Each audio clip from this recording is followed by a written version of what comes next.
அனைவருக்கும் சிரம் தாழ்த்தி கரம் கூப்பி பணிவான வணக்கங்கள்.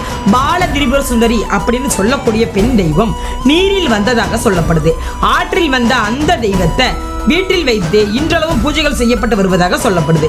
ஒரு முறை அர்ச்சகர் ஒருவரின் கனவில் ஒரு தாயும் 9 வயது மகளும் கையில் வாளுடன் வந்து, என் தாய் மக்களை வதைத்த கொடூர அரக்கனை கொன்றுவிட்டார், அவனின் 30 மகன்களையும் நான் அழித்து விட்டேன், பின்பு கோபம் தணிந்து சாந்தி அடைந்து ஆற்றில் வந்து கொண்டிருக்கிறேன், என்னை மீட்டு வீட்டில் பூஜைகள் செய்து வழிபாடுகள் செய், உன் வீடே கோவிலாகும் என கனவில் பேசுகிறாள் அந்த சிறுமி. திடுக்கிட்டு எழுந்த அர்ச்சகர் அந்த ஆற்றங்கரைக்கு சென்று நெடுநேரமா நிற்கிறார்.